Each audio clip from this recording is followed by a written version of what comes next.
Jadi materi kita kali ini adalah mengenai analisa rasio keuangan, di mana analisa rasio keuangan itu merupakan salah satu alat analisis keuangan yang paling populer dan banyak digunakan. Meskipun sebenarnya perhitungan rasio itu hanyalah merupakan operasi yang sederhana gitu, operasi perhitungan matematika yang sederhana. Namun hasilnya itu kita perlu menganalisa dari angka yang sudah kita hitung tersebut, dan itu tidak mudah gitu. Jadi sebelum kita lanjut ke rasio kita yang pertama, kita harus tahu dulu apa itu analisa rasio keuangan. Nah, analisa rasio keuangan adalah analisis yang dilakukan dengan menghubungkan berbagai perkiraan yang ada pada laporan keuangan dalam bentuk rasio keuangan. Nah, analisa rasio keuangan ini dapat nantinya mengungkapkan hubungan yang penting antar perkiraan laporan keuangan dan dapat digunakan untuk mengevaluasi kondisi keuangan dan kinerja perusahaan. Jadi, saya pesankan kalau misalnya kita mau menganalisa laporan keuangan, kita harus tahu dulu bagaimana membuat laporan keuangan, apa-apa saja yang terdapat dalam laporan keuangan. Gitu. Nah, sekarang kita masuk ke rasio kita yang pertama, yaitu rasio likuiditas. Nah, rasio likuiditas itu merupakan rasio yang menunjukkan kemampuan perusahaan dalam memenuhi kewajiban atau membayar hutang jangka pendeknya. Nah, rasio likuiditas itu dapat dikatakan rasio yang dapat digunakan untuk mengukur sampai seberapa jauh tingkat kemampuan perusahaan dalam melunasi kewajiban jangka pendeknya yang akan segera jatuh tempo. Nah, di sini jika perusahaan memiliki kemampuan untuk melunasi kewajiban jangka pendeknya, maka perusahaan itu dikatakan sebagai perusahaan yang liquid.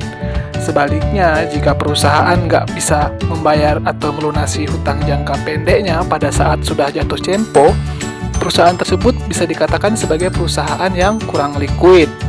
Nah, untuk dapat memenuhi kewajiban itu, perusahaan harus memiliki tingkat ketersediaan jumlah kas yang baik, atau jumlah harta yang liquid atau aset lancar lainnya yang juga dapat dengan segera dikonversi atau diubah menjadi uang kas.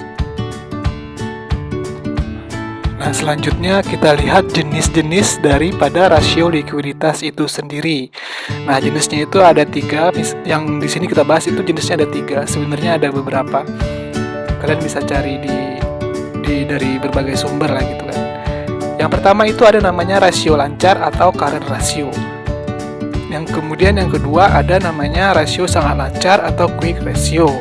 Nah, dan yang terakhir itu ada namanya rasio kas atau cash ratio.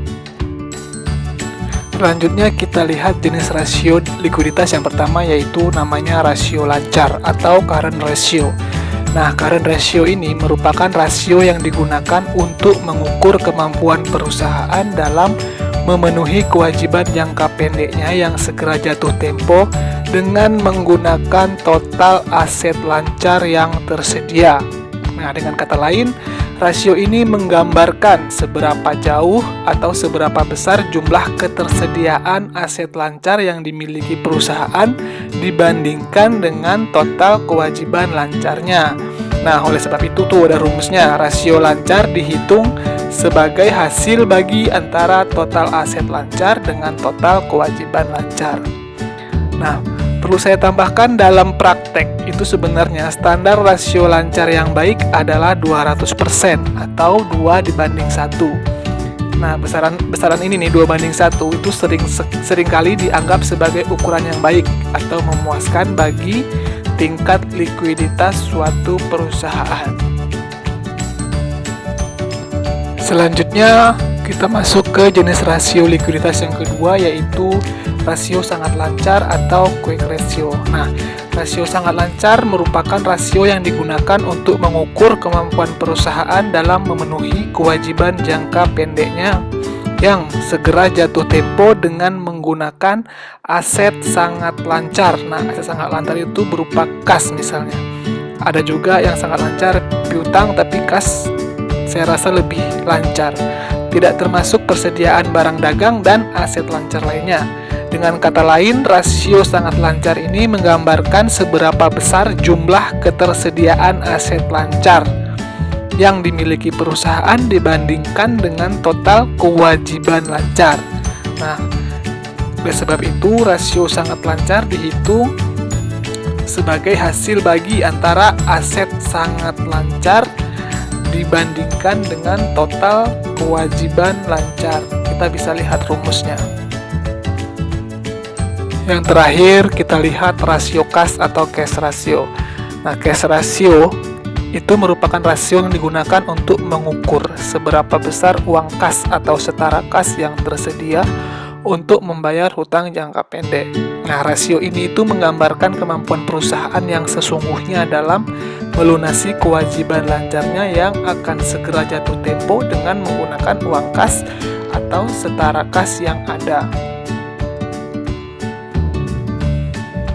Untuk contoh soal kita bisa lihat nanti di video selanjutnya.